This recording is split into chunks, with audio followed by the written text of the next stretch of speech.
Sing it to me, Mark Robinson. There we go.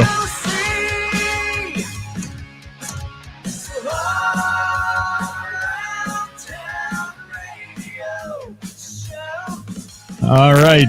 The show is on for lunch today. Hey, Steve, how are you? Good. How you doing, Scott? Man, it is good to have you with me today. Steve Kracus, let me say that right. Did I get it? Did I get it Good today? job, buddy. Yeah. All right. Yeah, Thanks for having me. I only mispronounced it for like 5 years, so that's a plus. Welcome to the program, everybody. This is All Around Town Radio's Wednesday with the band, and we're doing a little solo gig today with Steve from his studio. That's a sweet studio, by the way, Steve. Well, thank you. That's nice looking back there. You're looking a little red, but that's okay. Yeah. What color do you want me to be? I could be any color you want. Oh, really? Just go Technicolor then. I don't care. Let me see. Yeah, you're a little red today on the screen. My screen, at least. It just happened, so it didn't happen before. Oh, wow. Blue, maybe. Look at that. That's drop dead sexy right there. It is. Well, we'll make it work. And welcome to the program, Steve. And we've been talking back and forth we've been talking back and forth for a while here about what you've done in life. And I've known you forever, it seems like. And you guys played a birthday party for me at one time. I mean, you guys have been out there. Mad Hatter, one of my favorite bands in Dayton, Ohio, always. And we always love to shout them out. And I want to talk about you today, though. I want to talk about your history in music a little bit. And when did you get started? I know you're a huge Eddie Van Halen fan, but when did you get started in music? Very, very first started.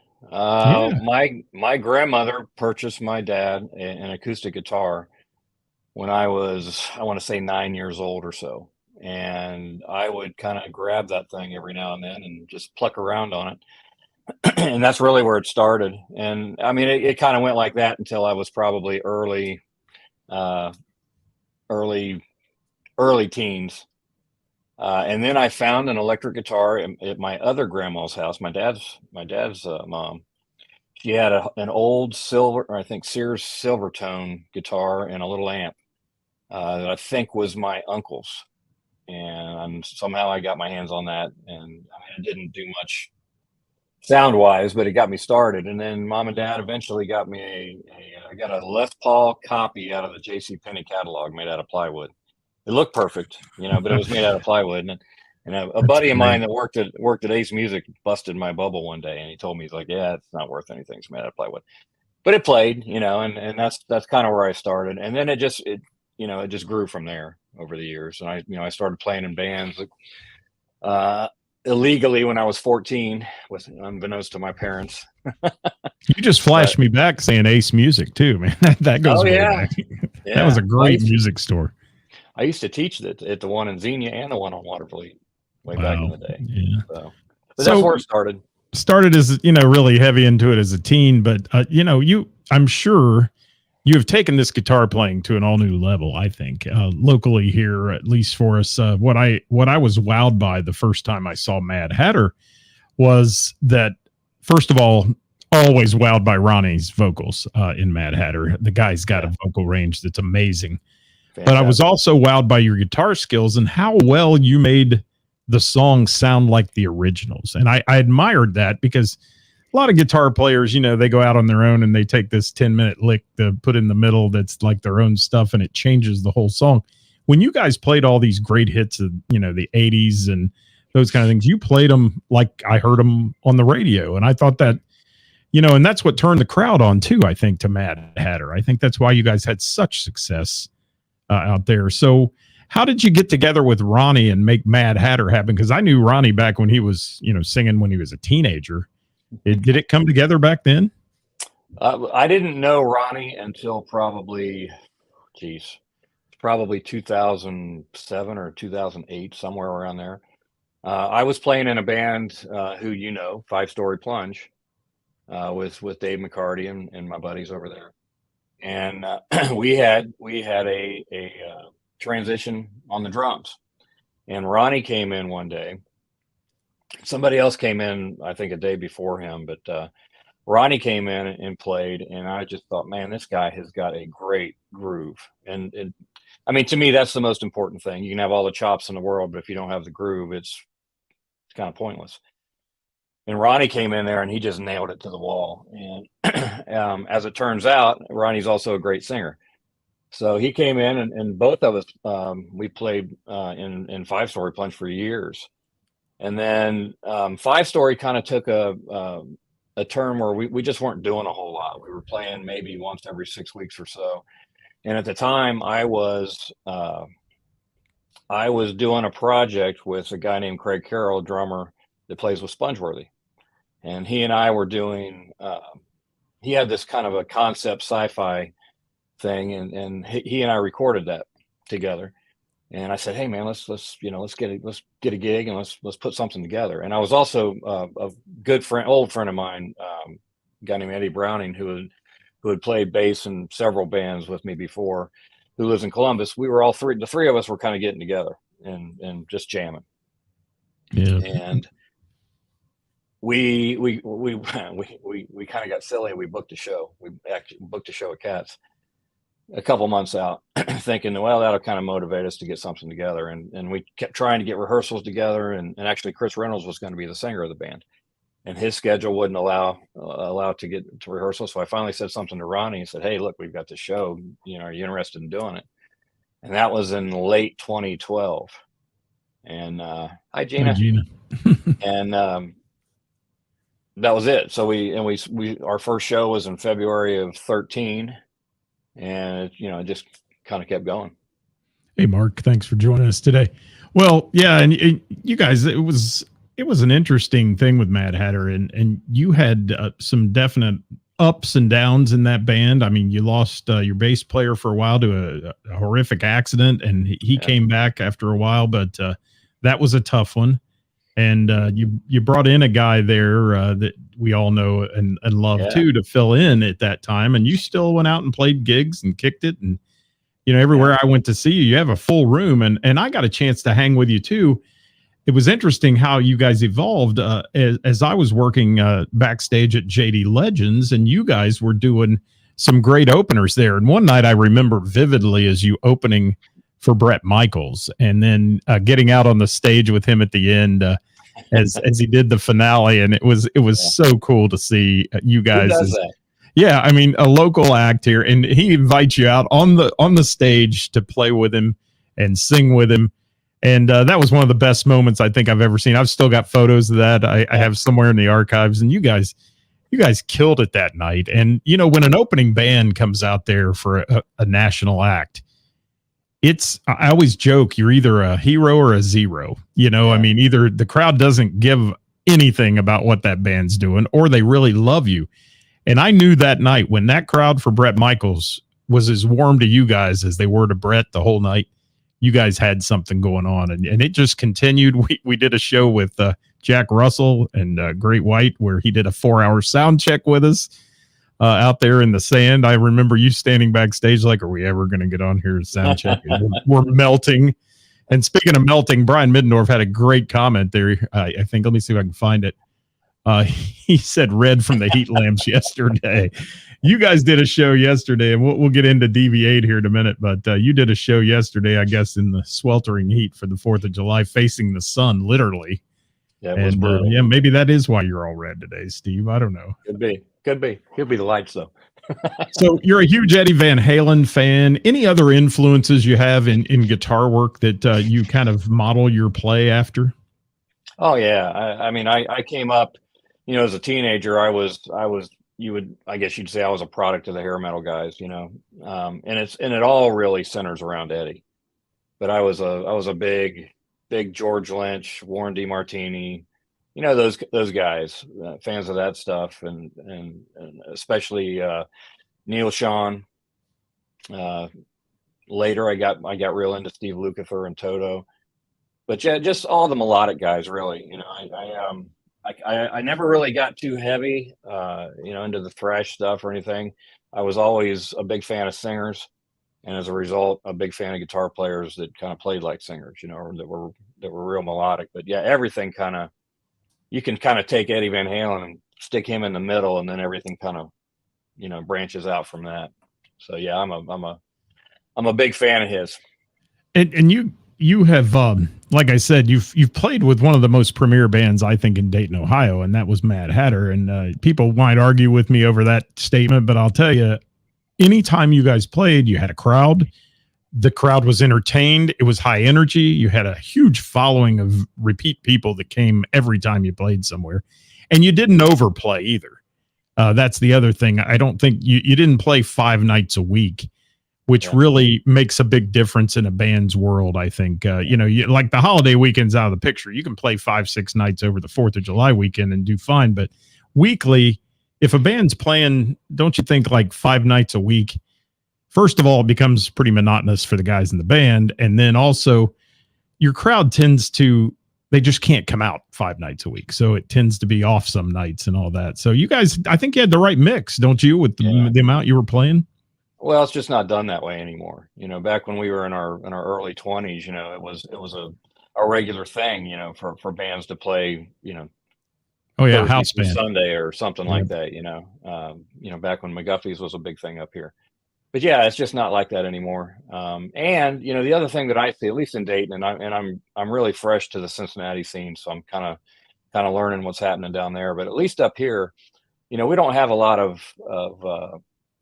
of younger kids out there playing. So I don't see a scene like I saw when I was in my early 20s. A lot of the bands that are up here in this area that are playing, are generally they're similar in age to what we are. And so is the crowd. right? I don't see a whole lot of 20 somethings out there at our shows. I mean, we see some, but not for the most part. It's people that love that music, that are of the same age group that we are, and they want to come out and hear it played. And I will tell you, I mean, I what I do on the side, but we did an 80s night a couple weeks ago at the place. We had 300 and some people there, and 100 of them dressed up. I mean, and this is on a weeknight because they had to get home from work, get dressed.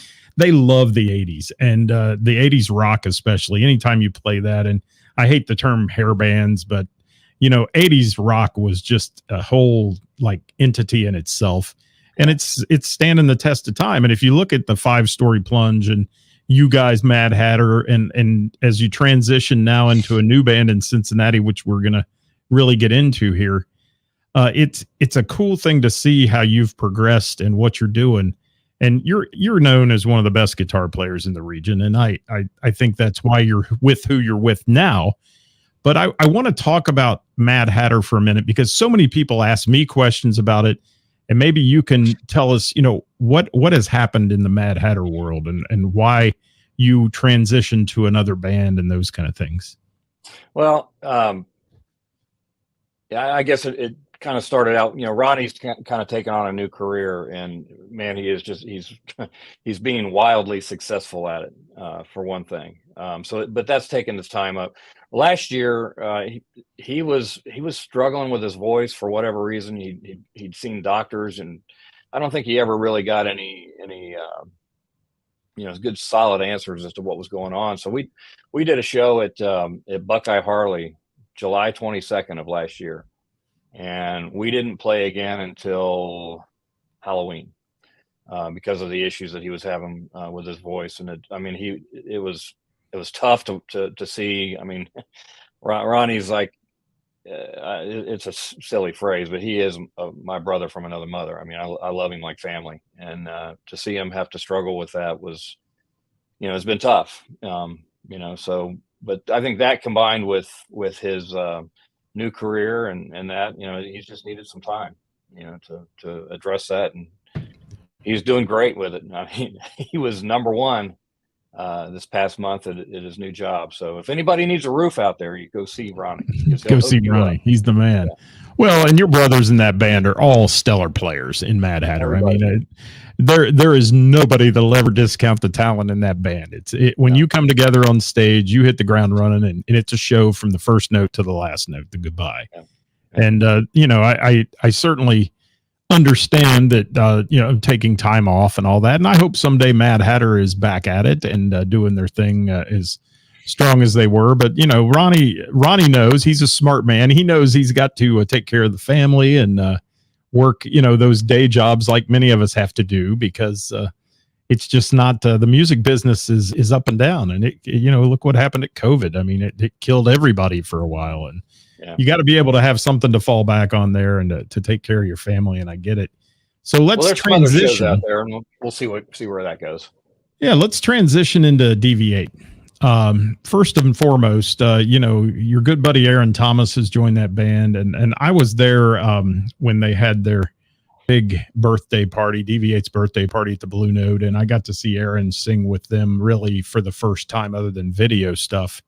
Mm-hmm. And man, what a killer vocal! And Dell was a wonderful performer and a great guy, and I hate to see him leave DV8 because that DV8 family is very tight.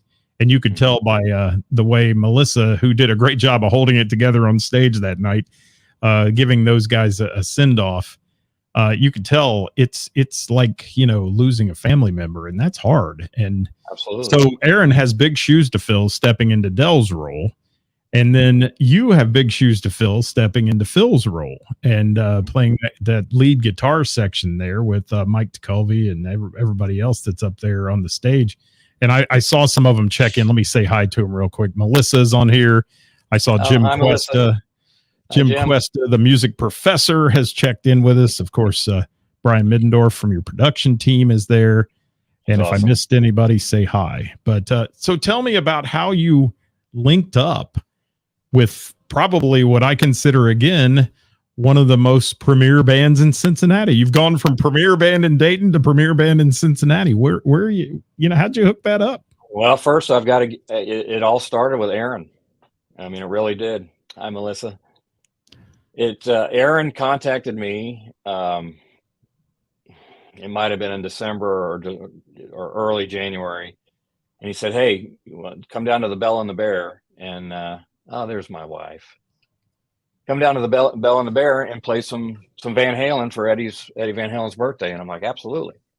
So we picked 4 or 5 tunes, and I went down there and I met that night Rick Kern and David Parks, and we played these Van Halen songs. And man, it was it was like we had played forever. I mean, it just felt so natural, jamming that stuff with those guys. And it was a blast. And I think I was in the process of getting my stuff off the stage when we were finished. And this extremely just sweet woman came up to me and said, "Hey, would you want to come up and play with us?" And I said, "Absolutely. What do you want to play?" And she started naming off some of these songs. They were Van Hagar songs, and I didn't know any of them, unfortunately. But that was Melissa.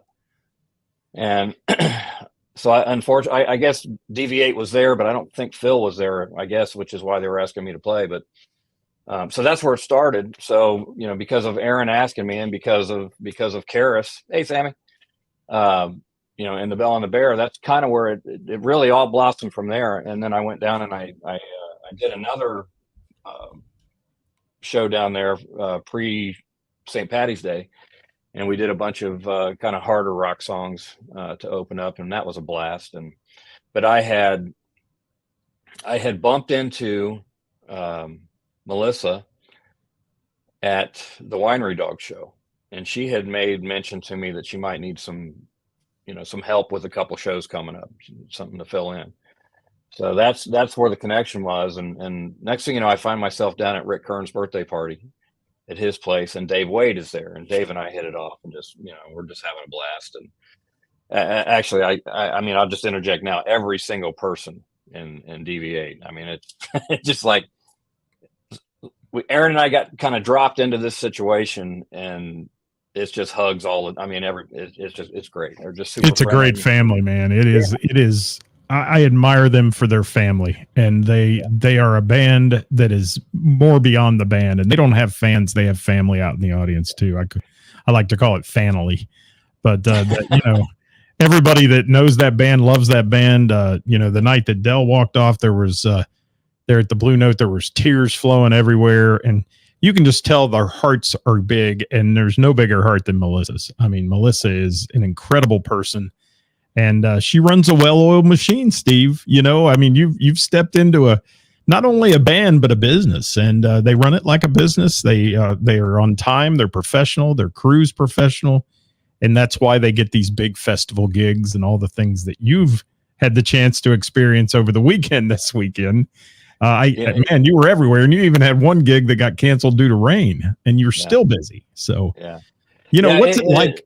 What's it like being up there on stage with those people? Because every one of them's a pro. Yeah, that's awesome. When Melissa and Dave had talked to me about this, I recognized right away that this was kind of a family thing here, and the last thing that I wanted to do was kind of be in the middle of, maybe not being able to. Hi, Karis. Not being able to kind of mend this family thing. So I wanted to make sure I wasn't going to be that. But the other thing too is I'd been with my guys in Mad Hatter for 11 years, and that's not something that's right. Easy to go from one thing to another. And is it going to be is it going to be good for them? Is it going to be good for me? You just don't know these things, but I will tell you that, Aaron being there, I love Aaron like a brother too. And then, Dave Wade was just a big giant hug from the beginning. Absolutely. Yeah. And one of my favorite people. Yeah. And I'd met Jim a couple of times at the Bell. I'd not met Mikey before, nor did I know, Brian or Lee.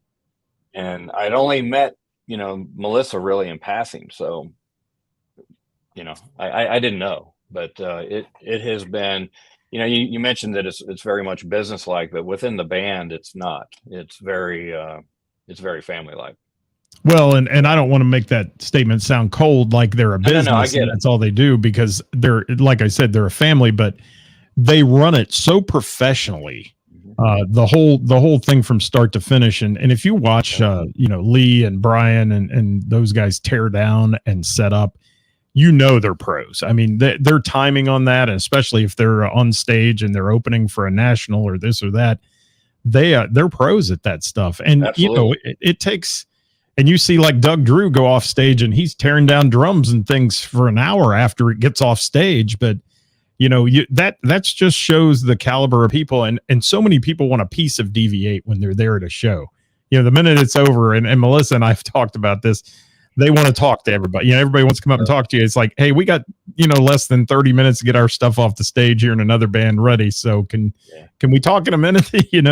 Everybody loves you guys, and you're an infant in the program. You're new, but what I've seen is, it's created a little different atmosphere in DV8. It's created some new songs, some things that we didn't hear in the past, taken with Aaron's voice, a little heavier edge at times than I've heard in the past. And I think Aaron and Melissa are complimenting each other well. There was a huge chemistry on stage between Del and Melissa.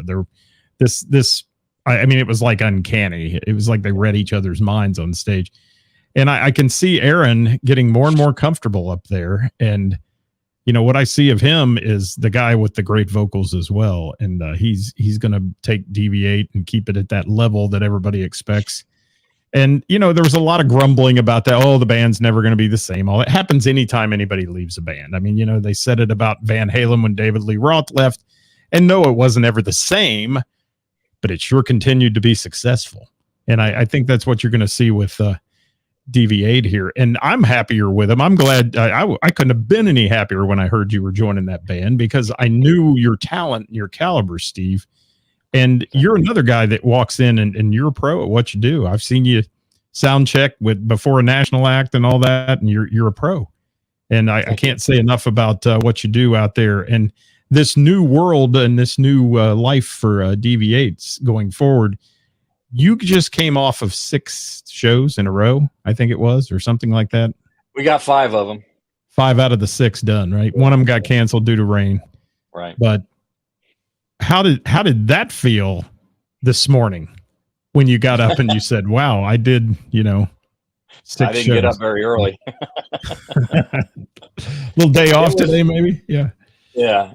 No, it was great. I missed the second of the run of 6 shows because we did a Mad Hatter show opening up for LA Guns. But yeah, it's playing every day like that was really cool.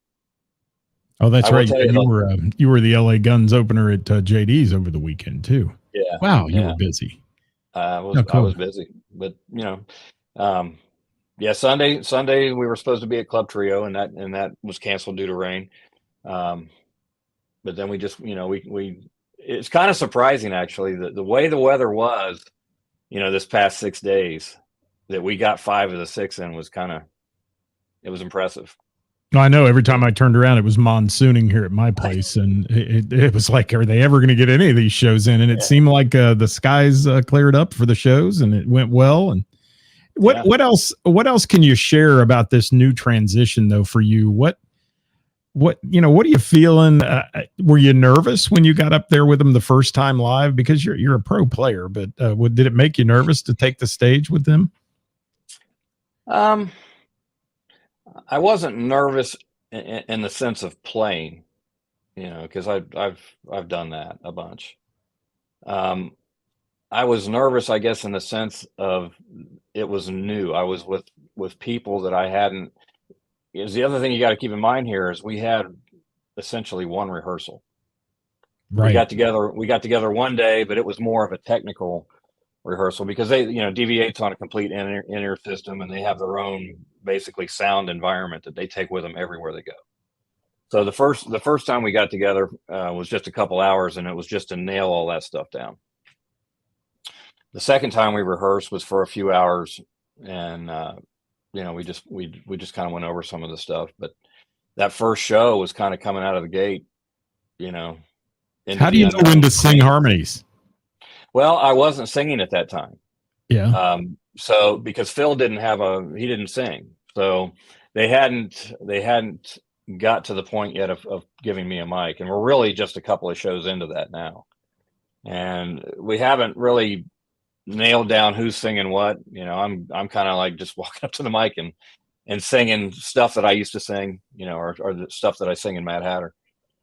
But and then we've picked up a couple of songs, and I'm that we have rehearsal a week or so ago that I'm singing on. So that part of it's still a transition. But the first several shows, I didn't sing at all. But that first one was it was neat. It was at Rick's Tavern, which we come out of the gate and we're setting up, and my wireless won't work. Never fails. Never fails. I never had a single problem with my guitar wireless systems. Couldn't get them to work there. And then Mikey comes up to me and says, well, there's TV stations, there's this, there's that. So I ended up playing with a cable that night, which I'm surprised I didn't fall and bust my ass. But anyways, coming out of the gate with new, and the gig went pretty good. I mean, and Rick's is always a great crowd too, and that's a good one to warm up with. Let's transition into something else before we run out of time, though. You're doing a project here, and our friend Kracus at the Bell and the Bear, who we dearly love, and is having her 5th anniversary party on the 14th. It's a Friday, and you're playing in a new project called the Bell Dwellers. Yeah. And I want to talk about that for a minute, and let's talk about who's in that project to begin with, because that one's going to make me smile that night. I can tell you that. I'm looking forward to that one. Yeah. So who's playing with you in that one? Well, Gina McCann is singing. I don't need to say anything else, do I? Voice like butter with cayenne pepper sprinkled on it. Yep. I love Rick her. Kern. Rick Kern is playing, so he's also singing and playing rock guitar. Star. Yep. Very much Absolutely. A rock star. And before I go for any further, congratulations, Rick and Billy. I don't know if you knew this, Scott, but they're engaged now. I missed that. So yeah, congratulations. Yeah. Two nice people there. Two great people. Nice. We'll give them a round of applause. Do I have an applause somewhere in this board? I probably do. Here. I don't know. You got it? There, a golf clap. There we go. There we go. Billy and Rick. Yeah. Scott Elvis Miller from Sponge has joined us. Thank you for being here, Scotty. What's up, Scotty? And then Kathy Laverde is on bass. Kathy playing bass. And Travis Hanna is on drums. And he talk about a beast of a drummer. Beast. Yes. Freak mythology, freak duology there for him and his band. Yeah, and me. And so we're doing. I think we're doing some stuff that's going to surprise some people. I'm not going to give anything away, but there's a couple things especially that we're doing that I think, well, We're just not tease getting them. any sneak peeks today. Nope. Nothing. It's Nope. got to be a secret. You got to come to the Bell and the Bear, guys. Tickets are still available for that. I think, are we on Eventbrite or CincyTicket.com? I can't remember at this point. But look it up on the Bell and the Bear. There's links on their page. So come out on Friday night. It's going to be fun. You may see me introducing the Bell Dwellers even. So that'll be fun. And I'm looking forward to that. And what a fun place the Bell is. And what a family the Bell is. Another one of those that you meet people there who most days people would stand at the foot of the stage and look up at and say, wow, they're rock stars. And they're just sitting there having a chat with you. And I think that's the coolest thing about it. And Rick Kern's one of them, man. What a talented guy to be in this. Yeah, I said this, that first day down there, that place just has a really, it's just got a cool vibe, and if you haven't been there, then, those are just words. But I think once you've been there and experienced it, it's just neat, and like I said, when I went down there and did that Van Halen stuff, I mean, Rick Kern and David Parks and Aaron, I mean, it felt like we'd been a band for a long time. And I'd literally just met two of those guys. I had just had somebody message me over the weekend who had been at the Bell to watch a band, and they said, I've heard you say it 1,000 times about how magical that place is. He says, it's beyond that. He said, it was so fun. And I love the atmosphere. And I that says a lot for what Kracus is doing there. And she kept us all alive during the COVID and kept me in business, I know, and a lot of other people. And what a great person she is as well to pull this off and have Vixen there, for her 5th anniversary party. I mean, that's a big deal. She's had Lita Ford there. I was there for Kip Winger not too long ago. And in that room, I mean, it's intimate. You get a chance to feel like you're sitting in your living room with somebody, man. That's so fun. Yeah. So what else you got for us before we have to go today, Steve? You have anything else you want to share with anybody? I really didn't dig too deep into your history, but anything else you want to share? Well, I've been blessed. I can honestly say I've never played in a bad band. I've just been really, really fortunate to play with just great guys all the way around, and gals. Thanks, Ray. Just, super talented people and nice people. And so, yeah, I'm blessed in that regard. So. Well, you've stepped into the world of DV8 Cincinnati, and let me tell you, it's a big family, it's a big world, and they play a lot. And if you're watching the show today, especially after we're live, if you're watching, please follow what DV8's doing out there, and keep your eye on Mad Hatter as well in case any pop-up shows would come up with Steve. They just opened for Lynch Mob over the weekend, and those kind of things. I bet that was fun too. It's probably a good time there. I got some good stories out of it. Do you? I'll have to talk sometime. All right.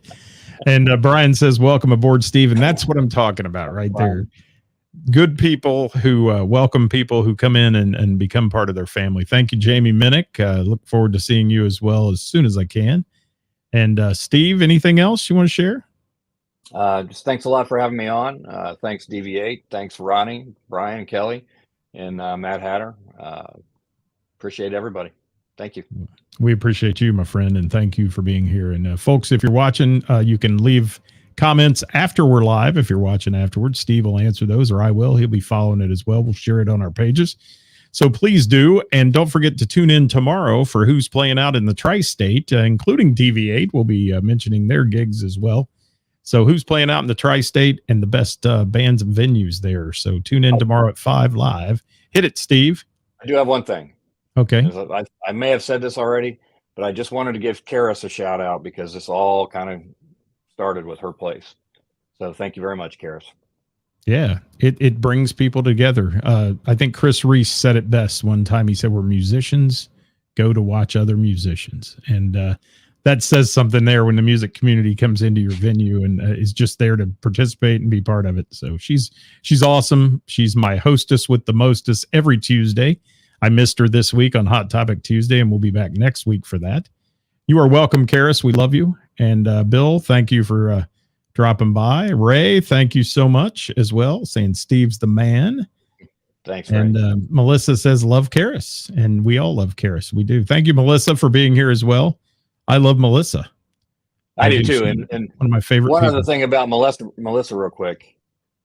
Every night we get to play this. There's a song that we play that really wasn't familiar to me, but I know it seems to be a Cincinnati thing. We play this song called Last Chance by Shooting Star.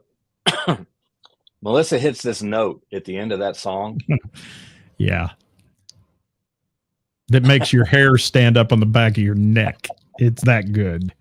She's vocal royalty as well. I mean, it gives me a better mohawk than what Mickey has in Sweet Sister Mercy. We love Mickey's mohawk. We do. Yeah, we do. And Sweet Sister Mercy, who they're going to be up my way this Saturday, so I'm going to get a chance to maybe check them out again real soon. And they wrote our theme song. We're going to leave you with that. Steve, thank you so much for joining me today. I appreciate you, my friend. And tune in tomorrow, guys, 5 o'clock live right here at All Around Town Radio. Until then, I'm Scott, your host, checking out for lunchtime here with the band.